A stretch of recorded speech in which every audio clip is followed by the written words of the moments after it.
Entrevista da semana.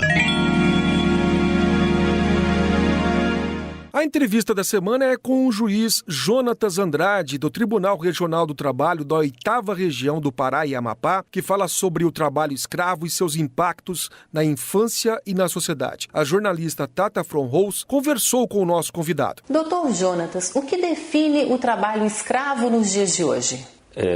Essa condição, até o século XIX, no Brasil, era essencialmente a limitação do ir e vir, né?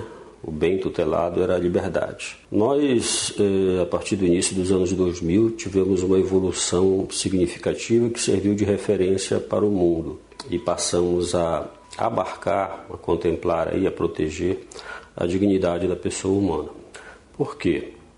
Porque, além da questão da liberdade, muito especialmente a limitação da liberdade, ela era praticada de uma forma diferenciada, muito especialmente pela servidão por dívida, mas muito especialmente pela questão da degradação da dignidade da pessoa humana. Então você encontrava na fronteira de expansão econômica, principalmente na fronteira amazônica, pessoas sendo tratadas como bichos, ou melhor, muitas vezes pior do que animais. Você chegava em algumas fazendas e os trabalhadores estavam se alimentando junto com os animais, dormindo junto com os animais, tomando a mesma água que os animais. Se os animais fossem de raça, por exemplo, esses animais eram melhor tratados do que os próprios seres humanos. Então, essas condições e a luta, de muita gente, a morte de muita gente naquela região, muitos líderes de trabalhadores, como os irmãos Canuto, líderes sindicais como Expedito Ribeiro de Souza, levaram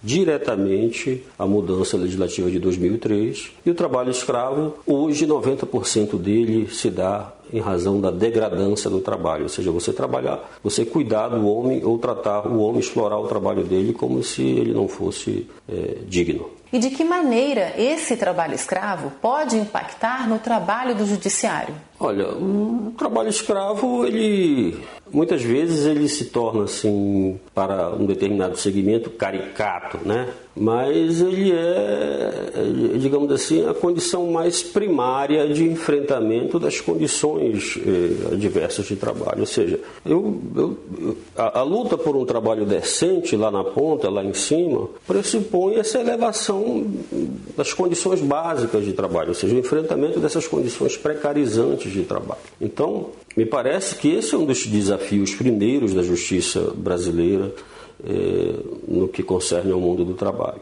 É enfrentar essas questões, erradicar essa chaga, que é uma chaga que não deveria se fazer presente no século XXI. O trabalho escravo, muitas vezes, acaba sendo uma herança familiar. O que fazer para que não se perpetue esse ciclo? Isso se chama de um processo de naturalização, São ciclos geracionais de perpetuação da pobreza, gerações de pessoas que envolvem as crianças, envolvem as famílias, que viram seus pais e suas famílias trabalhando nas mesmas condições e que perdem a noção dos direitos. Então, só um trabalho de educação ou de reeducação dessas pessoas é que pode levar a um up,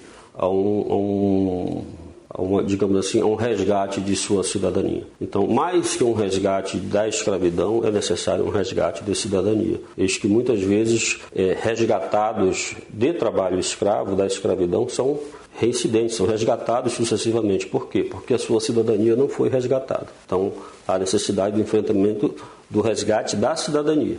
As principais dificuldades que nós estamos enfrentando hoje são as possibilidades de retrocesso legislativo, Apesar de todo o conceito que nós alcançamos, inclusive internacionalmente, no enfrentamento ao problema, servindo de referência inclusive para outros países, hoje nós corremos o risco de sofrermos um novo revés na Corte Interamericana de Direitos Humanos por conta de um caso mal resolvido também lá no Pará, na Fazenda Brasil Verde. E o Congresso Nacional se nos apresenta com vários projetos propondo, por exemplo, a redução do conceito de trabalho escravo, para retirar aquele bem que nós especificamos aqui no início, que era a evolução de 2003, que era a dignidade. Deixar apenas o conceito de liberdade são muito poucos casos. O maior conceito, os maiores casos, o volume maior é o de dignidade, é o enfrentamento da degradância do trabalho. E, para além disso, nós também temos enfrentado problemas no judiciário em relação à lista suja, né? Ela foi suspensa recentemente, foi reformulada para novas exigências e até agora não foi publicada uma nova lista. Isso tem sido resolvido paliativamente com a publicação de listas de transparência através da Lei de Acesso à Informação pela Repórter Brasil. Mas esses são especialmente os nossos maiores obstáculos a serem enfrentados atualmente para que se evite retrocessos no enfrentamento a esse problema atualmente. Existe um perfil do trabalhador escravo? E quais são os segmentos que absorvem esse tipo de trabalho? O perfil dos aliciados, eles estão nos bolsões de miséria, né, especialmente do Nordeste brasileiro. O Maranhão é um estado que mais fornece mão de obra para o aliciamento, né? Piauí, o Nordeste brasileiro tem potencialmente essa condição. E essas pessoas, por conta da sua vulnerabilidade econômica, social, o analfabetismo, né? Então essas pessoas precisam de uma atenção, de uma política especial para, como eu falei anteriormente, o resgate de sua cidadania, impedindo o seu aliciamento. Diante da sua vulnerabilidade, a possibilidade de seu aliciamento é muito grande. Os segmentos característicos que absorvem esse tipo de mão de obra são eram aqueles típicos da expansão da fronteira agrícola, muito especialmente, né? A fronteira que pressiona a Amazônia, que nós chamamos de o arco do desmatamento. Foi ali que aconteceram as primeiras denúncias com Dom Pedro Casaldáliga na década de 70, com a CPT pioneiramente, de forma ousada e corajosa, que fez as denúncias. Foi ali que o Brasil, digamos assim, começou a fazer o enfrentamento primeiro, e é ali que se dá, digamos assim, as áreas mais endêmicas. As atividades que mais utilizam e utilizaram nesse período de 20 anos de política pública é a pecuária e a produção do carvão, né? Mais recentemente, nós tivemos uma mudança desse perfil com grandes libertações em áreas urbanas, né? Isso pode estar muito relacionado com esses grandes eventos, obras do PAC que tivemos recentemente. Então, essas grandes obras absorveram muito essa mão de obra não qualificada. Então, houve grandes libertações nesses grandes empreendimentos, mas deve ser natural que isso reflua com digamos assim, um fim dessas grandes obras, né? A característica é essa, basicamente, porque a longitude, a distância, a incomunicabilidade, a dificuldade de denúncia do campo é que facilita e possibilita a escravização, o fenômeno da escravização. De tempos em tempos é noticiado que grandes empresas, principalmente do ramo do vestuário, acabam se utilizando da mão de obra escrava. Nesse caso, quais são os fatores que o senhor acha que levam a isso? Essas empresas, em geral, elas têm buscado uma solução pela via do acordo, né, com o Ministério Público, muito especialmente porque o prejuízo para a imagem delas é muito grande, né?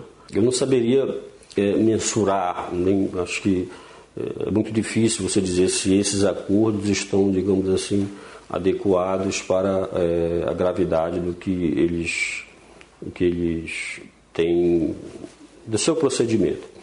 Mas isso também é possível devido a barreiras, né? Devido à forma como se organiza o trabalho e a outras barreiras, assim como no campo e na Amazônia nós temos as distâncias, as grandes distâncias como impossibilidade e facilitação. Nesses grandes centros nós temos a barreira da língua. Geralmente se explora pessoas que vêm para cá e que não têm, que são imigrantes, né?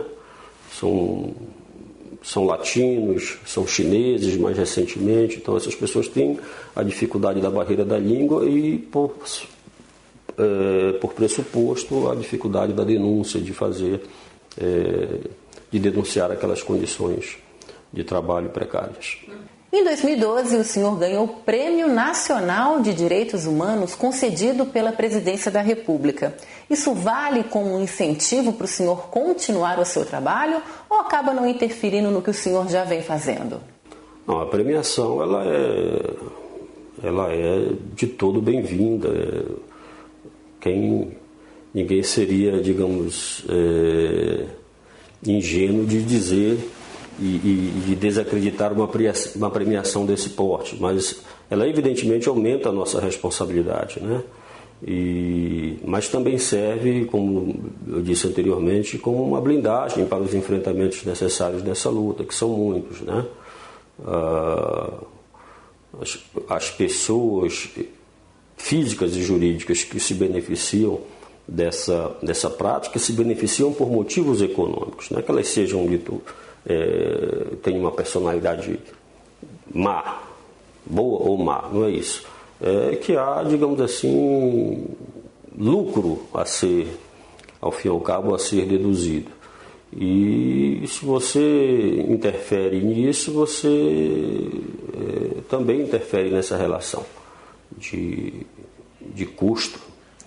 E aí você atrai, digamos assim, grandes inimigos em potencial. E essas premiações com certeza servem de blindagem e de reforço nesse enfrentamento.